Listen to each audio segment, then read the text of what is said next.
Hello मित्रों, नमस्कार। मिसराज classes में आप सभी का बहुत बहुत स्वागत है। मित्रों, पिछले वीडियो में आप सभी ने दीर्घ संधि के विषय में विस्तृत अध्ययन किया।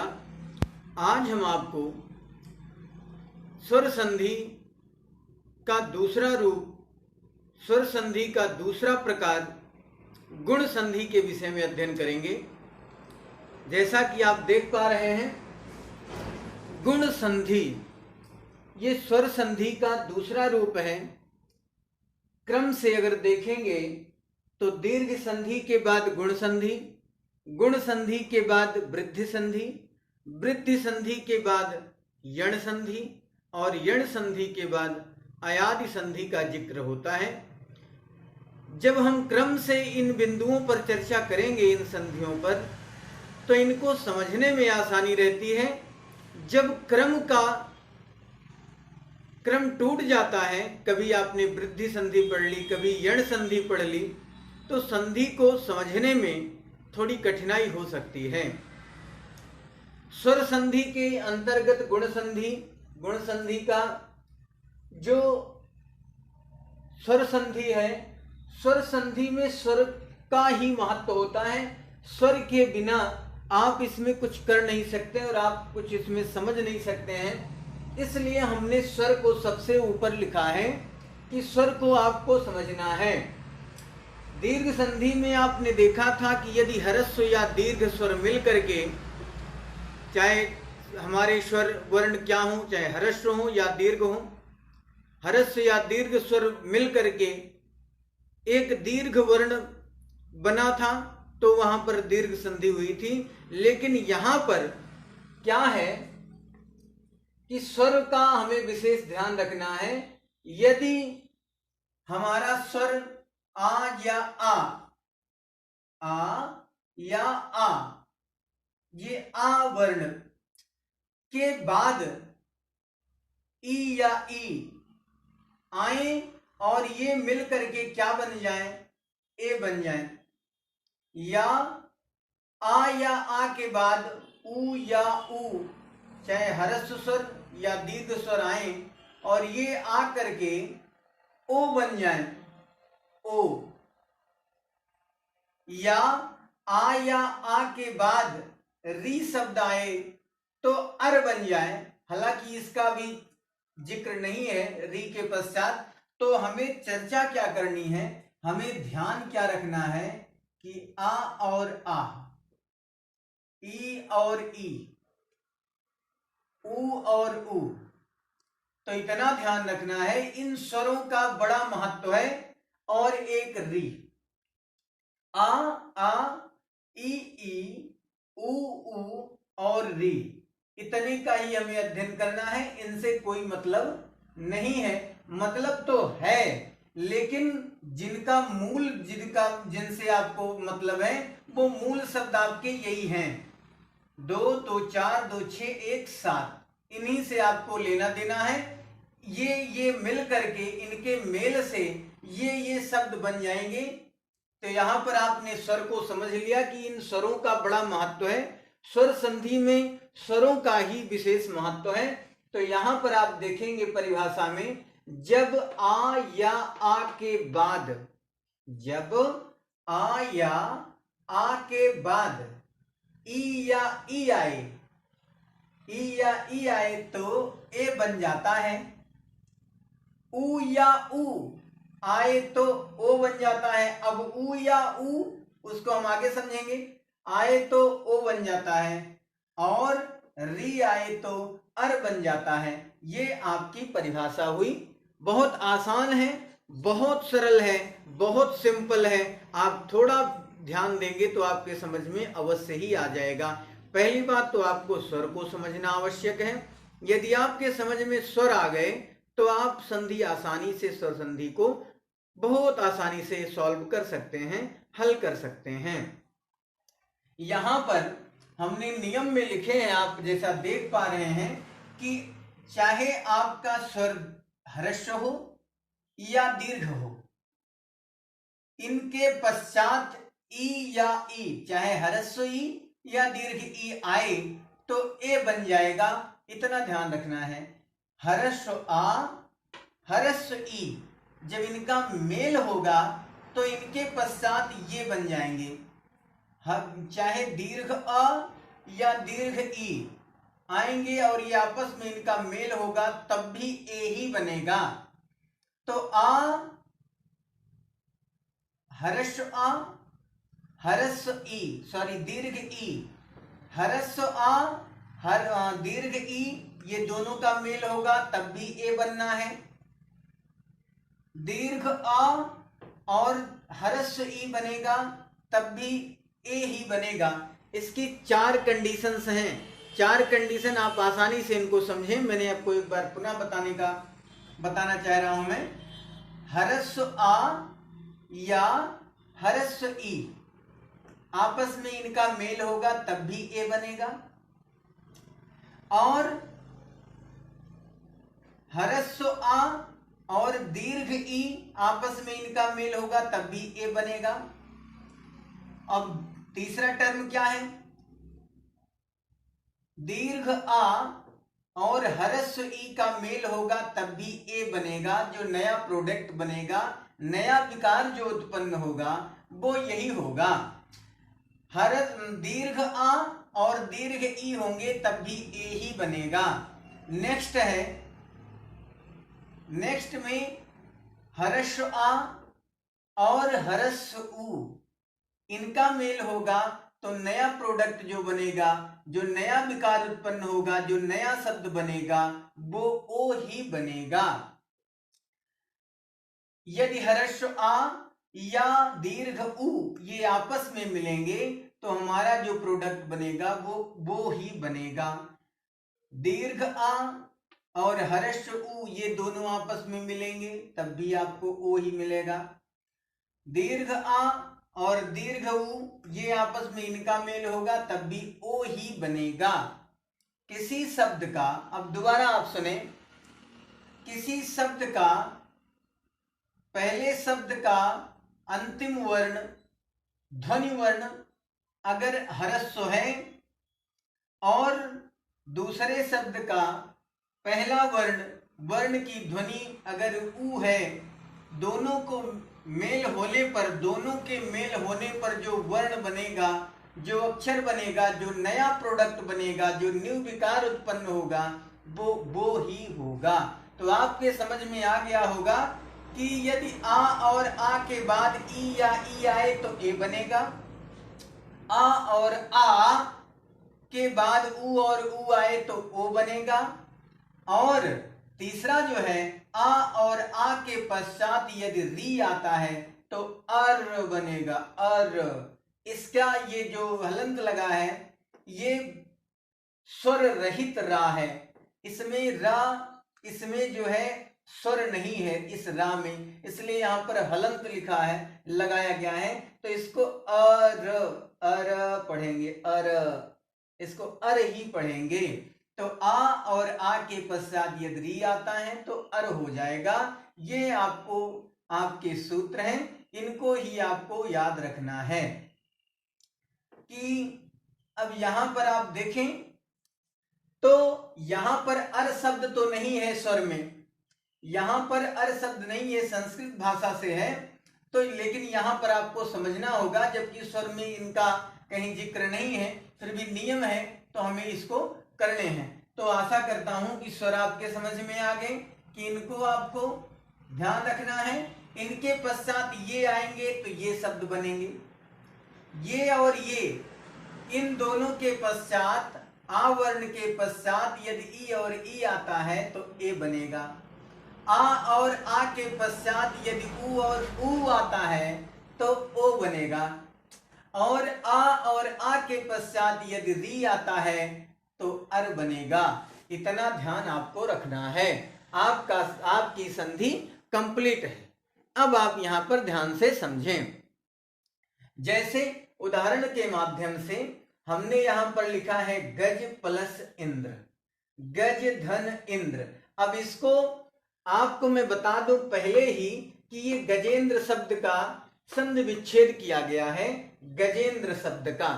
तो गजेंद्र जो सार्थक शब्द होते हैं, जिनका कोई अर्थ होता है, उन्हीं का संधि विच्छेद कर सकते हैं, अन्य शब्दों के संधि विच्छेद नहीं हो पाते हैं। तो यहां पर लिखा है गज इंद्र। जैसा कि आप देख पा रहे हो, थोड़ा लाइट की कमी है तो भी आप देख पा रहे होंगे, ध्यान से देखेंगे, गज प्लस इंद्र। अब यहां पर गजेंद्र का है तो ये पहला शब्द गज और दूसरा शब्द है इंद्र। अब पहले शब्द की अंतिम स्वर की जो हमारा उच्चारण है, जो हमारी ध्वनि है, स्वर वर्ण यहां पर क्या आ रहा है? आ, ग ज आ। इसको हम ऐसे कर देंगे, हलंत कर देंगे तो यहां पर आ हमें मिला। दूसरा है हमारा ई। तो ये और ये बराबर क्या हो गए? ये यहां पर हरस्व आ और हरस्व ई दोनों मिल करके ए बन गए। अब इसको हम यूं कहेंगे, जैसे इसको हमें लिखना है कि ग ज प्लस आ। यहां पर हमने जब गज में हलंत लगा दिया तो यहां जो ये स्वर रहित हो गया। बहुत ध्यान से समझें। जैसे यहां पर गज शब्द लिखा है, ये गज मान लो मैं यहां लिख लिया, गज यहां लिखा है। अब इसके अंदर गज आ शब्द आ रहा है तो इसमें स्वर छुपा है आ। जब हमने यहां पर हलंत लगा दिया तो ये स्वर रहित हो गया जा। अब यहां का जो इसका जो स्वर था मैंने यहां निकाल लिया आ। अब मैंने फिर प्लस लगाए। अब हमारा दूसरा शब्द है इंद्र। इंद्र शब्द का जो पहला अक्षर है, वर्ण है, उसकी जो ध्वनि है वो ई है। तो यहां पर हमने ई को भी निकाल लिया, ई निकाल लिया। अब हमारा बचा कितना? ये शब्द हमारा बचा क्या? ये नंद। अब यहां पर जब आ और ई है तो इन दोनों के संयोग से जो नया वर्ण बनेगा वो क्या बनेगा? ए। इसको भी आप छोड़ दें, इसको आप समझें। तो ये नया शब्द जो बना हमारा क्या बन गया? ए बन गया। अब हम इसको जोड़ेंगे कैसे? यहां पर हमने गज लिख दिया, मान लो, इसको अभी छोड़ देना, इसको ही समझें। यहां पर गज लिख दिया। अब ये मैंने हलंत भी लगा दिया। जब ये ए आएगा यहां, इसमें जुड़ जाएगा ए, तो ये पूर्ण हो जाएगा। और ये जुड़ेगा कैसे? ए की मात्रा से जुड़ेगा। ये ए ऐसे तो जुड़ेगा नहीं कि ए जोड़ दो, नहीं, इसकी मात्रा होती है ए। तो हमने ए जोड़ दिया और हलंत हटा दिया तो ये पूर्ण हो गया। अब हमारा ये और ये मिलकर के ए बना तो मैंने यहां इसकी एक में ही पूर्ति कर दी। हमारा बचा शब्द क्या है? द्रा बन गया गजेंद्र। इस तरीके से यदि कहीं लिखा हो तो आप इस तरीके से संधि विच्छेद करके और समझ सकते हैं। तो यहां पर क्या हुआ? अब फिर वही आप इस तरीके से लिख लें तो बराबर क्या हो गया? गजेंद्र हो गया। ये बराबर क्या हो गया?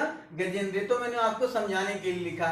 अब दूसरा हमारा क्या है? जैसे यहां पर लिखा है देव, तो यहां पर क्या लिखा है? मान लो देव, देव लिखा है तो हमने यहां क्या लिख लिया? देव, देव लिख लिया, ये वाला देव। अब यहां पर हमने हलंत लगा दिया और इसका जो आ स्वर का है उसको मैंने निकाल लिया, इधर आ मिला। जब इसको स्वर रहित कर दिया तो अब हमारा दूसरा शब्द है इंद्र। तो ई मैंने ले लिया और यहां पर मैंने बचा हमारा शब्द क्या? द्रा। ये ई मैंने निकाल लिया, हमारा बचा क्या? दा। अब हमें देखना है कि ये दोनों मिल करके हमारा आ और ई क्या बनाएंगे? ए बनाएंगे। ए। अब हमें इसको लिखना कैसे है? अब हमने क्या किया? देव लिख दिया, देव, ये देव। अब हमने यहां पर हलंत लगाया है। हलंत को जब हम हटाएंगे और इस ए को यहां ले जाएंगे, जोड़ेंगे इसमें, तो हम ए की मात्रा से इसको जोड़ेंगे। हमारा बचा हुआ शब्द क्या है? क्या हो गया? देवेंद्र। इस तरीके से आपको संधि करनी है। यहां पर लिखा है सत्य प्लस इंद्र। अब इसको आप इस तरीके से भी समझ सकते हैं, अगर इस पॉइंट को समझ गए हो। तो यहां पर लिखा है सत्य, तो हमने क्या लिखा, सत्य। अब यहां पर जब मैंने हलंत लगा दिया तो ये स्वर रहित हो गया। अब इसका जो इसमें आ चुका था उसको मैंने प्लस लगा के यहां निकाल लिया। अब हमारा दूसरा शब्द क्या है, ई। अब जब हमारा दूसरा शब्द ई है तो मैंने ई को निकाल लिया दूसरे शब्द से, और बचा शब्द क्या है, वो हमारा बचा क्या, द्रा। तो यहां पर हम क्या करेंगे, आ और ये ई मिला करके क्या हो गया, ए हो गया, ए हो गया। अब हम इसको जब मिक्स करेंगे तो पहले हमने क्या लिख दिया, सत्य लिखा, सत्य लिख दिया। अब ये यहां पर हलंत लगा है, हलंत लगा है। अब जब इस ए को हम इसमें मिलाएंगे तो ए की मात्रा से ही मिलाएंगे तो ये पूर्ण हो जाएगा, तो हलंत हटा देंगे, ए हो गया। बचा हुआ हमारा शब्द क्या है, द्रा, सत्येंद्र हो गया, सत्य प्लस इंद्र। तो इस तरीके से दूसरे शब्द का पहला वर्ण, वर्ण की पहली ध्वनि, और पहले शब्द की अंतिम ध्वनि जो स्वर है, अंतिम ध्वनि स्वर, उसको, और दूसरे शब्द के पहले वर्ण की जो स्वर ध्वनि है उसको मिला करके जो विकार उत्पन्न होगा उसको इसी तरीके से आपको जोड़ना है। इसको आप विशेष ध्यान, जैसे परम ईश्वर, परम ईश्वर तो परमेश्वर होगा, यहां पर परम, तो जब परम लिखूंगा तो ये तो अभी इसमें स्वर है तो इसे हम परम बोल रहे हैं। अब यहाँ हलंत लगा दिए तो ये स्वर रहित हो गया। अब इसका आ मैंने निकाल लिया, क्योंकि उच्चारण करने पर परम, आ शब्द इसमें छुपा है, इसमें स्वर जो है वो आ स्वर जो ध्वनि है वो छुपा है स्वर, तो परम हो गया। अब यहाँ पर क्या करना है, इस ईश्वर शब्द की जो ई है, जो पहला ध्वनि वर्ण है, इसको हमने क्या किया, निकाल लिया, ई। अब हमारा बचा क्या, स्वर बचा, इतना बचा। अब आ और ई मिलकर के क्या बन गया, ऐ, ऐ बन गया। अब यहां पर हमें क्या करना है, जब हम इसको जोड़ेंगे तो ये दोनों मिला करके तो ये बन गया। अब हम लिखेंगे परम, अभी ये पूर्ण नहीं है, हलंत लग गया, ये पूर्ण नहीं है। अब हम इसको पूर्ण करेंगे तो इस ए की मात्रा यहां लगा देंगे, बचा हुआ शब्द क्या है, स्वर इसमें जोड़ देंगे, हो गया क्या, परमेश्वर। आप आसानी से ऐसे समझ सकते हैं, जैसे रमा प्लस ईस, तो यहां पर मां, आ, तो यहां ये पूर्ण है तो हम कैसे करेंगे, रमा, रमा। अब यहां पर रमा का जो हमने हलंत लगा दिया तो यहां हमें क्या मिल गया, आ, और दूसरा क्या है, ई, ई, तो आ प्लस ई, बचा क्या है, बचा क्या है इसमें, तो इसमें बचा है सा, हमारा बचा शब्द क्या है, सा। तो यहां पर आ और ई मिलकर के क्या बन गया, ए। तो यहां पर जब हम इसको संधि विच्छेद करके आपस में इनको दोनों को जोड़ेंगे तो रमा, तो ये रमा हो जाएगा, रमा। अब इसमें जब ए जोड़ेंगे तो ए और सा जोड़ दिया तो रमेश हो गया, रमा धन ईस, रमेश हो गया। यहां पर क्या करेंगे, अब रा का ईस, रा और का प्लस ईस, तो यहां पर क्या हो जाएगा, रा का, रा का। अब इसको हम हलंत कर देंगे यहां पर, तो ये राक हो गया और इसका आ मैंने निकाल लिया। अब यहां पर बचा क्या, ई, ई निकाल लिया इसका और प्लस सा कर दिया, तो ये और ये मिलकर के जब बने तो ए बन गए, ऐ, तो राग प्लस आ, ऐ बन गया, और सा है यहां पर, तो इसको जब जोड़ेंगे तो राग क, राग ये हाफ है, पूर्ण नहीं है, ये पूर्ण नहीं है। जब हलंत हटा करके और इस ए की मात्रा यहां लगा देंगे तो ये पूर्ण हो गया, और बचे हुए सा को मैंने पीछे जोड़ दिया।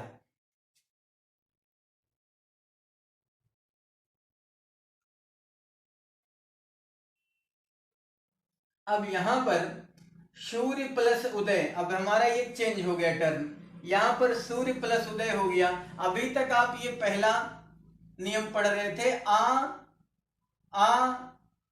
के बाद ई आए तो ए हो जाता है। अब आप देखेंगे उदाहरण में, एग्जाम्पल में, आ और आ के बाद ऊ और ऊ आए तो ओ हो जाएंगे। यहां पर लिखा है सूर्य प्लस उदय। क्या लिखा है? सूर्य प्लस उदय। तो यहां पर हमने लिख दिया सूर्य, सूर्य लिख दिया। अब इसमें मैंने हलंत लगा दिया, तो जो इसका स्वर वर्ण था, अंतिम स्वर वर्ण, तो वो बच गया और उसको मैंने निकाल लिया। मिला क्या मुझे? आ।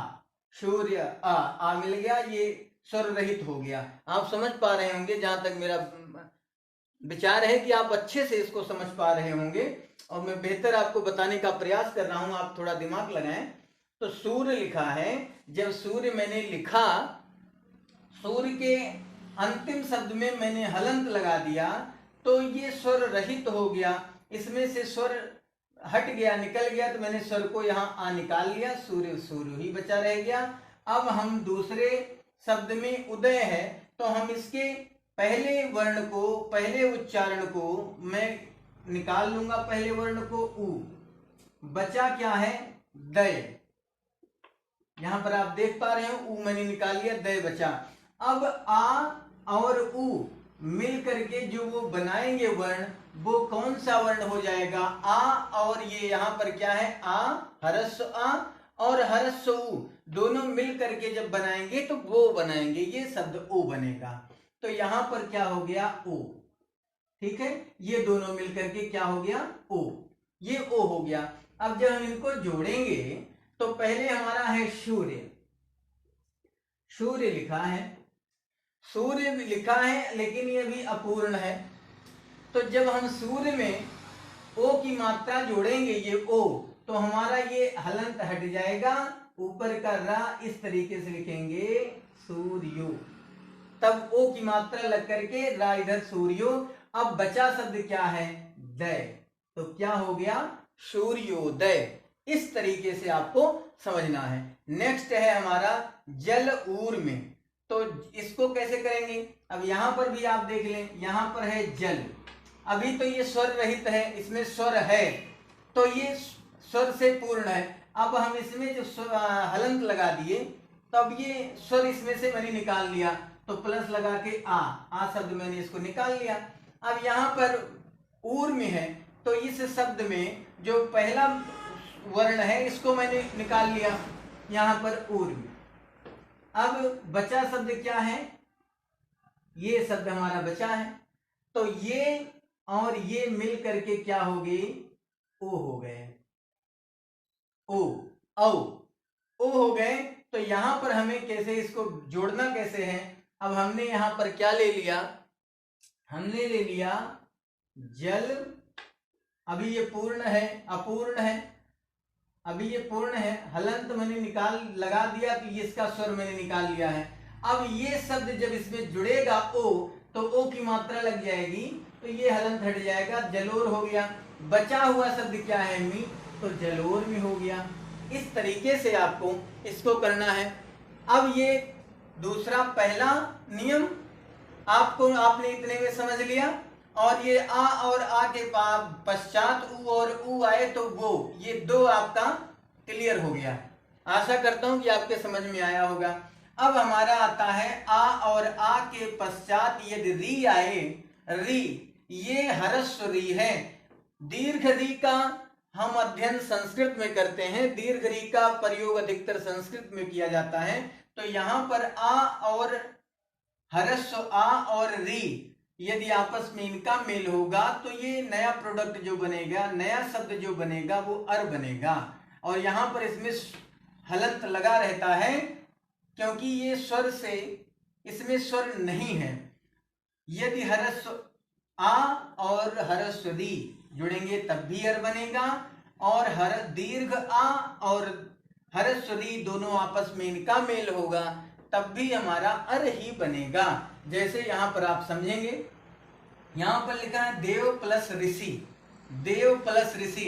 अब यहां पर हमने क्या किया? देव, देव लिखा है, तो अभी इसमें आ स्वर है वा में, तो जब हमने हलंत लगा दिया तो इसमें से आ स्वर निकल गया, निकाल लिया। अब दूसरा हमारा शब्द है ऋषि, तो यहां पर मैंने री निकाल लिया, पहला, अब बचा हमारा क्या, सी, ऋषि बना। इस तरीके से तो अब जब हम इसको देखेंगे तो हमारा क्या हुआ, आ और री मिल करके कौन सा शब्द बना दिए, अर, अर शब्द बना दिए। इसको आप देख पा रहे होंगे। जब अर शब्द बन गया तो अब इसको हम जोड़ेंगे कैसे, तो मैंने पहले क्या लिख लिया, देव, देव लिख लिया। अब यहां पर जब मैंने देव लिख लिया, अब हम यहां इसको यूं कर देते हैं, इसमें आ हमें जोड़ना है, तो हमें इसको कैसे जोड़ेंगे, अब ये रा बन गया अर, तो हमारा बचा हुआ शब्द क्या है, जब इसमें हम अर जोड़ेंगे तो ये रा से संबंधित होता है, रा से, और यहां पर हमारा बचा शब्द क्या है, सी। तो जब ये देवर्षि हो गया, ये यहाँ देव हो गया, ये सी यहाँ हो गया, और ये रा कहाँ चला जाएगा, ये रा यहाँ जुड़ जाएगा आकर के। जिस तरीके से आप रा लगाते हैं छोटी ई की मात्रा के पश्चात, आपने कई बार ऊपर वाला रा लगाना आपने सीखा है, तो जो अर शब्द आ रहा है वो इसी तरीके से इसमें जुड़ जाएगा, तो बराबर देवर्षि हो जाएगा। ये आप समझ गए होंगे आसानी से। यहां पर आप देखेंगे, यहां पर हमारा शब्द है, तो ये क्या हो जाएगा, देवर्षि, यहां मैं लिख दे रहा हूं देवर्षि। यहां पर सप्त ऋषि है। अब यहां पर सप्त, हमने यहां पर हलंत लगा दिया, इसको स्वर रहित कर दिया, यहाँ का आ मैंने इसका स्वर निकाल लिया। अब यहां पर हमने ऋषि, तो ये री शब्द नोट कर लिया, इसका री ले लिया, बचा क्या हमारा सी, हमने यहाँ पर सी कर दिया। आपको समझाने के लिए ऐसा मैं लिख रहा हूं, तो आप इसको देखेंगे ध्यान से। तो कैसे देखेंगे, तो आप देखें, यहां पर आप देख पा रहे होंगे, तो यहां पर प्लस लगा के सी हो गया। अब इसको क्या करेंगे, अब ये दोनों जब आपस में जुड़े, जब ये दोनों आपस में जुड़ गए तो अर बन गया, आप देख पा रहे होंगे, और ये भी स्वर रहित है, तो यहां पर हमने सप्त लिखा, सप्त। अब ये हलंत मैंने लगा दिया, तो ये हाफ है, इसका अब स्वर रहित हो गया, अब इसमें स्वर आ गया। अब इसमें क्या करना है, हमारा बचा हुआ शब्द क्या है, सी, ये, और अर मैंने यहां पर लगा दिया, तो सप्त ऋषि हो गया। इस तरीके से यहां पर है राज और ऋषि, तो राज ऋषि है, तो आप कैसे करेंगे इसको,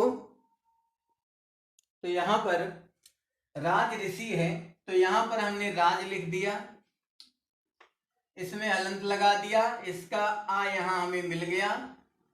अब यहां पर हमने ऋषि का री शब्द निकाल लिया, दूसरे का बचा हमारा क्या, सी शब्द बचा इसका।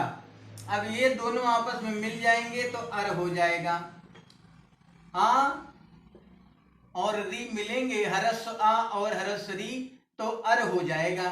अब हम इसको जोड़ेंगे, तो कैसे जोड़ेंगे, तो यहां पर राज मैंने लिख दिया, हमारा लास्ट अंतिम वर्ण है सी, राजस लिख दिया, राजसी हो गया। जब अर जाएगा तो अर यहाँ रा जुड़ गया, तो हो गया राजर्षि। इस तरीके से महर्षि, तो यहां पर जो महा शब्द है वो महा है, ये बड़ा है, तो यहां पर हमने क्या किया, जब मैं हलंत लगा दूंगा तो यहां पर हमें क्या मिल गया, आ, दीर्घा मिल गया। अब यहां पर री मैंने ले लिया, री, और बचा हमारा क्या, सी बचा। अब ये दीर्घ आ और री मिलकर के जब बनाएंगे वर्ण तो अर बना, अर। अब हम इसको जोड़ेंगे, तो हम जब जोड़ेंगे तो क्या हो जाएगा, पहले मैंने क्या लिख लिया, महा, यहां पर मैंने हलंत लगा दिया, लेकिन इसको पूरा करना है हमें, तो मैंने महा पूरा लिख दिया, सी शब्द ये निकाल लिया, और इसके ऊपर अर शब्द की जो रा है, अर मिलकर के जो रा शब्द बना, इसको मैंने यहाँ ऊपर लगा दिया, तो क्या बन गया, महर्षि। क्या बन गया, महर्षि। तो ये हट जाएगा तो महर्षि हो जाएगा, महर्षि। अब यहां पर कुछ मैंने शब्द आपके लिए लिखे हैं ऊपर संधि विच्छेद के लिए, जैसे आप देख पा रहे होंगे महोत्सव। अब इसमें संधि विच्छेद कैसे आप करेंगे महोत्सव में, तो यहां पर संधि विच्छेद जब करेंगे महोत्सव में, तो कोई सार्थक शब्द ही होगा, सार्थक शब्द की ही हम संधि विच्छेद कर सकते हैं। तो यहां पर महाधन उत्सव, महाधन उत्सव, तो क्या हो जाएगा, अब यहाँ पर महोत्सव, तो महा, तो यहाँ पर जब मैंने हलंत लगा दिया तो यहाँ हमें आ मिल गया, बड़ा आ प्लस उ बराबर क्या हो गए, ओ मिल गया। अब जब हम इसमें जोड़ेंगे ओ को तो महा, ये महा है, अब ओ की मात्रा यहां लगा देंगे तो महो हो गया, और बचा क्या है, उत्सव, तो यहां पर हम महोत्सव कर देंगे इस तरीके से। तो ये ट्रिक आपको अच्छी नहीं लगेगी, ये ट्रिक आपके ज्यादा समझ में आई होगी, ये तो ओल्ड ट्रिक है। इस तरीके से ही मैं आपको समझाने का प्रयत्न कर रहा हूं, जिस तरीके से अभी आपको मैंने समझाया तो आप इसको समझें। जैसे यथोचित लिखा है, तो यथोचित को तो हम यथ प्लस चित कर नहीं सकते, यथा प्लस चित कर सकते हैं, नहीं कर सकते, तो यथा प्लस उचित इस तरीके से करेंगे, यथा, अब देखो यहां पर यथा प्लस उचित इस तरीके से मैंने कर दिया, ठीक है। अब यहां पर हमें क्या करना है, यथा, तो यहां पर जो है हमने हलंत लगा दिया, तो जब इसका हमने, अब हम इसको विच्छेद करेंगे तो यथा प्लस उचित, ये हमें पता चल गया कि यथा प्लस उचित इसका विच्छेद होगा।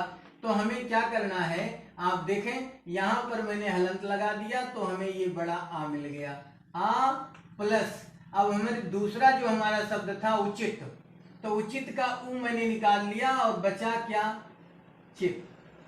अब हमारा जब ये और ये वर्ण मिले तो हमें क्या बन गया, ओ बन गया, ओ। अब हमें इसको जोड़ना होगा तो हम क्या करेंगे, इस तरीके से कर देंगे, यथा, यथा कर दिया मैंने, अब इसमें वर्ण नहीं था तो इसको मात्रा हटा भी देंगे तो यथा ही बचेगा। अब हमें इसमें क्या ओ की मात्रा जोड़ दिया, यथो हो गया, बचा क्या, चित, तो यथोचित हो गया, यथोचित इस तरीके से। अब ये कितना अच्छा लग रहा है और कितना अच्छा है समझने में, यदि आपके समझ में आ रहा होगा तो, और नहीं आ रहा होगा तो फिर भाई कोई बात नहीं, आप कमेंट बॉक्स में कमेंट करके हमसे पूछ लेना। भोजनेच्छा लिखा है, अब भोजनेच्छा, तो भोजन की इच्छा जिसमें हो वो भोजनेच्छा है, भोजन करने की इच्छा या भोजन करने की अभिलाषा, तो भोजनेच्छा, तो भोज प्लस इच्छा तो नहीं होगा, या भोज प्लस अनिच्छा तो नहीं होगा, तो भोजन प्लस इच्छा होगा, क्या होगा, भोजन प्लस इच्छा। तो यहां पर हमने लिख दिया भोजन प्लस इच्छा। अब यहां पर हम इसको कैसे समझेंगे, तो यहां पर हम इसको ऐसे समझेंगे, यहां भोजन, आ शब्द आ रहा है, मैंने हलंत लगाया तो यहां पर हमें ऐसे लिखना होगा, भोजन, हलंत लगा दिया तो आ मिल गया, हलंत लगा दिया तो आ मिल गया, और इसका मैंने ई निकाल लिया। अब बचा क्या, प्लस लगा के ये शब्द बचा, यहां देख ले, यहां दिख नहीं रहा है अच्छे से, आप नहीं समझ पाएंगे, आप यहां देख लो, हमने यहां हलंत लगा दिया तो हमें आ मिल गया, ठीक है, और इच्छा का मैंने क्या निकाल लिया, ई। अब हमारे पास बचा क्या, हमारे पास जो शब्द बचा है वो बचा है आधा चा और छा। अब इस दोनों को हम एक में मिलाएंगे तो अय हो जाएगा कि नहीं हो जाएगा, भोजनेच्छा, तो अय बनेगा, ये अय बनेगा। तो जब इसको हम जोड़ेंगे, पहले मैंने भोजन लिख लिया, भोजन, अब यहाँ पर हलंत लगा दिया मैंने, अभी पूर्ण नहीं है, अब एक की मात्रा यहाँ जाएगी तो ये पूर्ण हो जाएगा, बचा हुआ शब्द क्या है, आधा चा और छा, यहाँ जुड़ गया तो हो गई भोजनेच्छा। इस तरीके से शुभेच्छा है तो शुभ प्लस इच्छा, शुभ प्लस इच्छा, इच्छा। अब यहां पर हमने जब इसका क्या किया, शुभ में हलंत लगा दिया तो हमें क्या मिल गया, आ, और फिर मैंने इस ई को यहां पर निकाल लिया। अब बचा क्या, प्लस लगा करके जो बचा हुआ शब्द मैंने आधा चा और छा लिख दिया। अब ये और ये मिल करके क्या बन गए, ऐ बना दिया। अब जब हम इसको लिखेंगे बराबर करके, इज इक्वल टू करके, तो पहले मैंने शुभ लिखा, अब इस पे हलंत लगा है तो ये पूर्ण नहीं है, जब ए की मात्रा यहां जाएगी तो ये पूर्ण हो जाएगा, हलंत हट गया, बचा हुआ शब्द क्या था, चा और छा, तो हो गया क्या, शुभेच्छा। आप देख पा रहे होंगे और समझ पा रहे होंगे। जैसे है महेंद्र, तो महाधनेन्द्र तो होगा नहीं, तो महाधनेन्द्र होगा, महेंद्र, महाधन इंद्र। तो यहाँ पर हमने हलंत लगाया और आ शब्द को निकाल लिया, यहाँ पर ई कर लिया, निकाल लिया, प्लस में द्रा बच गया। अब आ और ई मिले तो ऐ बन गया, आए। तो यहाँ पर जब हम इसको जोड़ेंगे तो महा मह, अब मह जोड़ दिया तो ये पूर्ण नहीं है, इससे मात्रा लगा दिया, बचा हुआ शब्द मैंने द्रा जोड़ दिया, महेंद्र हो गया। ऐसे लंकेश है, तो लंकेश में कैसे करेंगे, इसको हम मिटा दे रहे हैं, आप समझ गए होंगे। तो लंकेश में कैसे करेंगे, तो आपको क्या करना है, लंकेश लिखा है तो लंकेश में जब इसका होगा तो लंका प्लस ईस हो जाएगा, लंका प्लस ईस। अब यहाँ पर आ हमने हलंत लगा दिया तो आ मिल गया, और यहाँ पर ई मैंने निकाल लिया, तो क्या ऐ हो गया, ये ऐ। अब ऐ की मात्रा लिखेंगे तो लंकेश ही होगा, जैसा कि आप समझ गए होंगे। तो इन उदाहरणों के माध्यम से आप इनको आसानी के साथ समझ गए होंगे। आशा करता हूं कि आप इनसे वास्तव में अत्यधिक लाभ उठाएंगे। और अब हम आप सभी को नेक्स्ट वीडियो में वृद्धि संधि के साथ मिलूंगा। यदि आपको ये हमारी बातें और हमारा वीडियो समझ में आया हो और आप इनसे वास्तव में लाभ उठा पा रहे हो, आपको ज्ञान मिल रहा हो और मेरी वीडियो आपको पसंद आई हो, तो आप मेरी वीडियो को और मेरे चैनल को सब्सक्राइब कर दें। मेरे चैनल को सब्सक्राइब करने के बाद वीडियो को लाइक कर दें और शेयर करना ना भूलें। नेक्स्ट वीडियो में हम फिर मिलेंगे। धन्यवाद, थैंक यू।